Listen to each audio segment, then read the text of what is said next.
Hey, what's up guys? Little man with a big opinion here.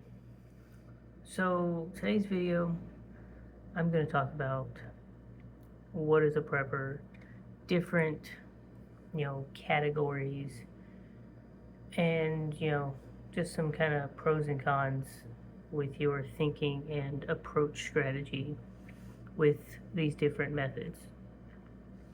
So comment down below which one you think you are.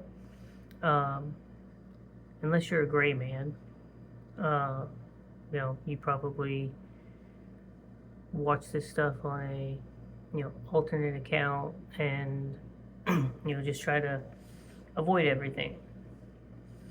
Subscribe to the channel if you enjoy this kind of content and share it with a friend or family member that would benefit from this kind of content. um, so generally speaking, I think the vast majority of us, through the basic definition of being a prepper, um, you know, Oxford says a person who believes a catastrophic disaster or emergency is likely to occur in the future and makes active preparations for it. They could stop it right there. But, typically by stockpiling food, ammunition, and other supplies. I thought it was really funny, that they mentioned food and ammunition. Because growing up, up until I was about 20, 21, you know, food and bullets was how I thought this was going to go down. And I think it was heavily influenced on, The Walking Dead. I read a news story where it talked about more people were contemplating becoming preppers after watching, The Last of Us, The Walking Dead, the 100 series, you know, all of these dystopian type movies or TV shows is probably what introduces a lot of people to this concept. At the very least, I can imagine conversations going on in households of, we watched The Walking Dead, and I feel like we had hours of conversations at the dinner table and with our friends of why we thought this idea was dumb and they should have done this, or why didn't they do something this way. I still criticize. I know show wise they needed to leave the prison, and the way they set that up, uh, you know, added to the drama. But in a real life scenario that is your castle, you're probably going to protect it and defend it and do some things a lot differently than what you did.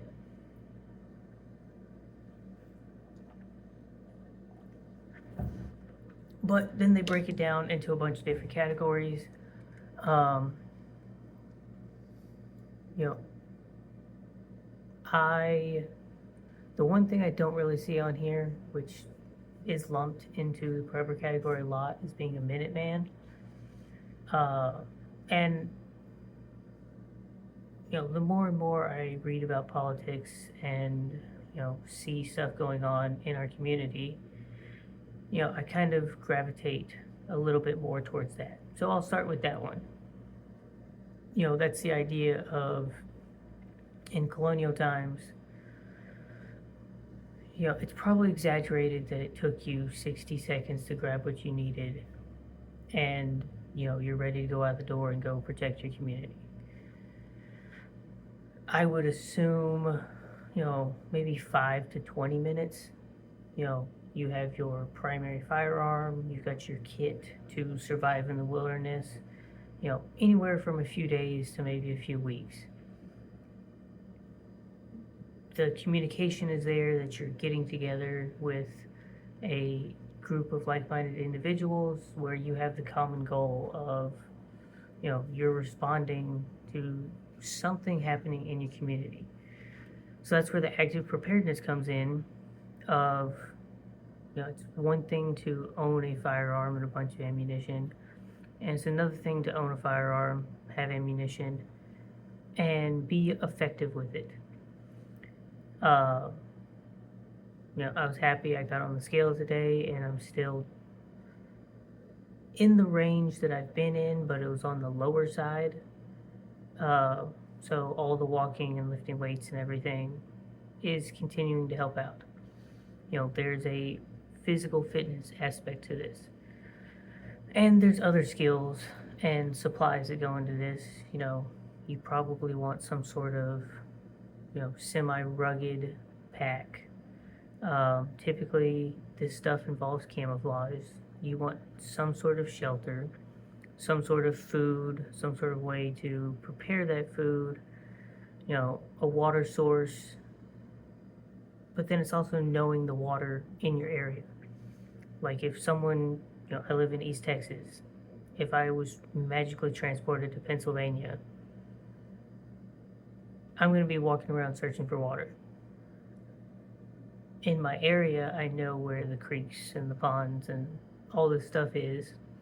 And so the idea of the Minutemen was protecting your community. Most of these guys probably didn't go further away than, maybe 30 miles. So there's communications involved, there's skills involved, there's a lot of physical fitness involved, and, there's some level of, combative training because you are dealing with some sort of threat in your local community. When you word it like that, I think a lot of us, should aspire to be Minutemen.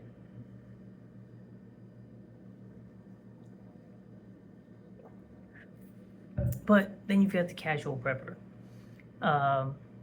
This is someone that anticipates short-term issues. I think the biggest, most widespread thing is power outages with natural disasters. And we've seen countless times on this being an issue because, this is getting 72 hours to maybe a week or two worth of supplies. And, I've even seen at my local Walmart and Brookshire's and stuff like that, when these things begin to happen, the average everyday person also does the same thing that these casual preppers do. They buy out the store and it's empty. And like with this latest freeze, we never lost power. I was driving on the roads the next day at a very, very slow pace because it took forever for stuff to melt. And, my Walmart had a backlog of things that they needed to get, 3 or 4 days after the fact. I only noticed one gas station actually run out of diesel, and they were out of diesel for maybe 20 hours. I went the next day, and I guess the truck had shown up at some point, and, they were good to go. So very minor disturbances. And this is where I think we can convince the most amount of people because it's the least amount of, financial investment. It's the least amount of time. And this is something that happens to people daily. It affects tens of millions of people across the U.S. every single year. And each of the different natural disasters are kind of localized or kind of like geography based. I don't prepare for a hurricane anymore. When I lived in Corpus Christi, I kept my prepping supplies on the second floor of our townhome. I had sandbags that I could put in front of my garage and my door. I don't really have to worry about that where I live. Someone in Oklahoma or Kansas doesn't worry about that. They have other things that they worry about.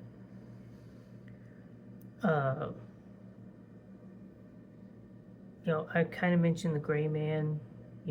You want to look like an everyday person. So in that situation, you're going to be getting in, our modern day bread line is the National Guard passing out MREs. You're getting in that line to look just like every other person. You don't want people to know that you are any better off than they are. When it comes to a firearm, I like to be the gray man. I don't want people to know that I'm carrying it. I don't want people. I want to be the person that does the reacting. I'll open carry at a family barbecue. But out in public, I want them to think that I'm just like everyone else, and then I dictate what happens. Most of my friends that are involved in prepping, they don't know of the hundreds of pounds of food sitting around. They don't know about the waters. I mean, yes, they know that chickens are on the way because one coworker is the person that wants to hatch the chickens for me. But where I live, that's normal. If I was in a kind of uptight cul-de-sac area and I got chickens, that might raise some eyebrows. But I guess I can also say that I'm going more natural, holistic, and that could keep them off my back.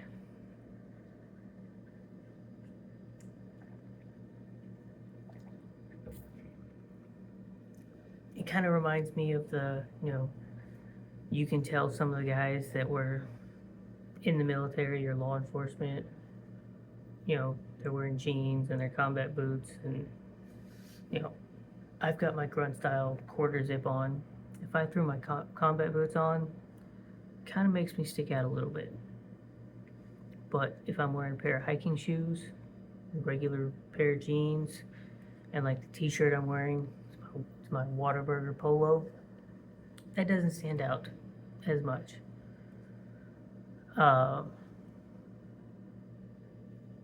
And as I go through these things, if you want me to go into even more detail and kind of talk about what you want to do, to achieve this stuff, we can. They have an urban prepper and a homesteader prepper. The big difference with urban is they're focused on using a bug out bag, and they're more cautious about their storage because, I lived in a 600 square foot apartment and I was prepping. And I can tell you the prepping supplies I have now would take up, at least half of that apartment, which is kind of unfeasible. Kind of makes you seem more on the crazy doomsday survivalist prepper list. Whereas the homesteader prepper, I think that's the goal that most of us should be reaching and striving for. That is focused on long-term self-sufficiency, growing your own food, and living off the grid. That is my pipe dream of going out to the farm, building a house. All of my electricity comes from solar panels. My water comes from a well. We've got the livestock that we need in the garden to grow 99% of what we want. And even the people that do homesteading and don't even think about, the prepping aspect, it's just that idea of being self-sufficient. Knowing that if the general systems go down, that falls into the casual prepper and the gray man and the doomsday prepper and stuff like that, they're still full steam ahead on, my chickens need food, I get their eggs, gotta milk the goats, gotta pull the weeds. Nothing changes for them, really. Uh, and there's varying levels of being a homesteader. Plenty of those people still buy feed from the feed store. You know, they don't have the closed loop of I produce everything that my chickens need to take care of them, then they help take care of me. Uh, I think there's very few people that could say all of my stuff comes from, you know, the sweat of my back and, you know, the dirt in my yard. And I think most of us don't want to be at 100% like that because we like our, you know, Twinkies and soda and, you know, our internet and all this other stuff. They're probably only thinking if stuff goes completely sideways, my family will survive, and, you know, certain things go down. Now more time can be dedicated towards that. And, you know, then you can work on thriving.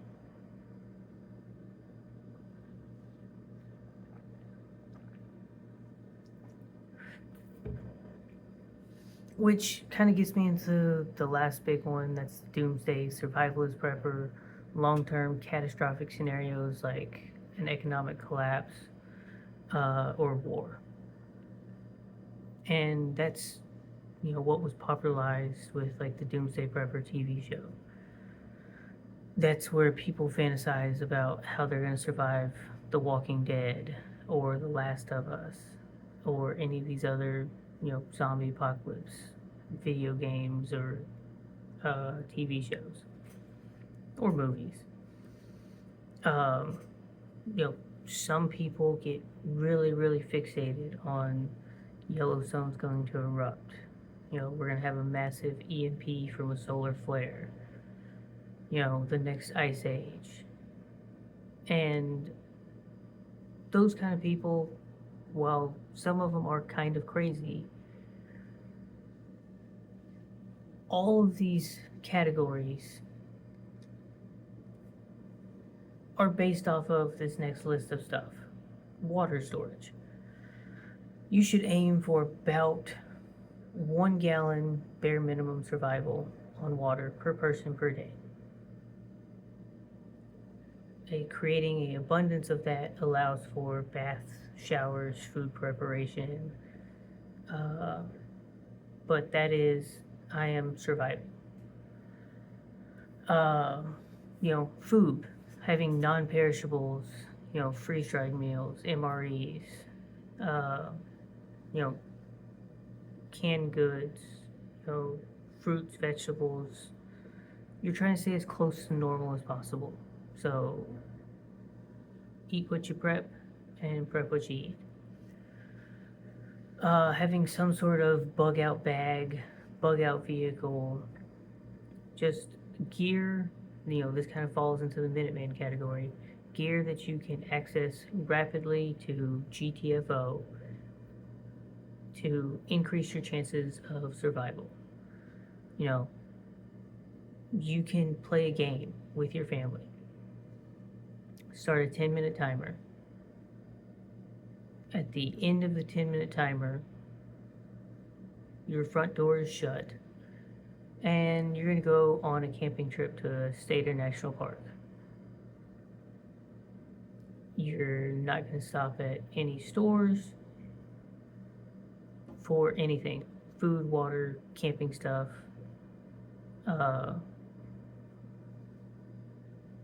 You know, fuel, anything like that. You're going to go camp out your Friday, Saturday night, and you're going to come back. And then you're going to do an AAR, or after action report, and you're going to determine how well things went. You can make slight adjustments. You know, me and my cousin are planning on going camping at a state park, and he wants to go fishing.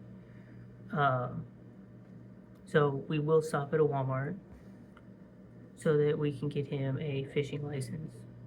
You know, just so we're staying legal. And yes, I'll probably break the rule because we'll probably end up getting some more fishing stuff, which can go into the preps when we don't use it all. You know, we'll cheat a little bit. and he doesn't do a lot of camping. So, we're not going to follow that completely. But plan that scenario. Do it once a year as an annual training. If you enjoy camping like I do, you know, I've gone on plenty of campouts where if it's not in the truck, I'm not, you know, I'm using what I got. It's a little bit different with the scouts. If they're missing something, we go and get it and help them out. But I strive to not, burden myself with more stuff because it's, on a small scale, it's a training. The big one is skill acquisition and knowledge storage.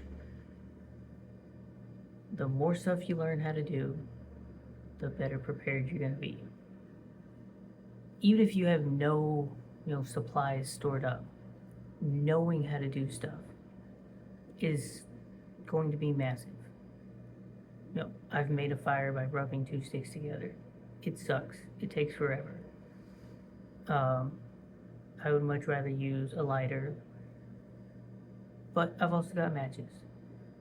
I've done one match fires and had lots of success.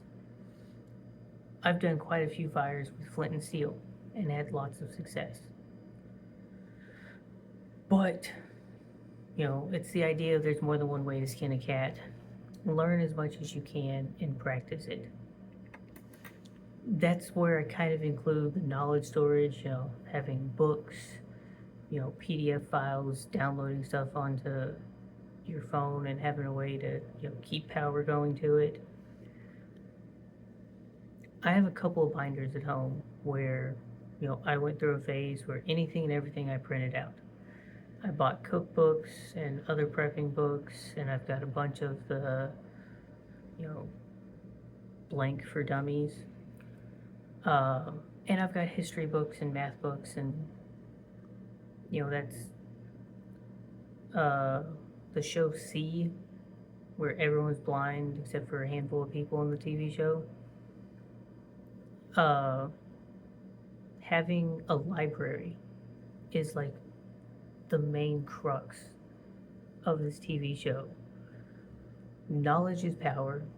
If I don't know how to do every single thing in the world, but I have probably hundreds, if not thousands of hours of knowledge stored away, ready for me to learn, ready for me to relearn, ready for me to refresh on in case I need it.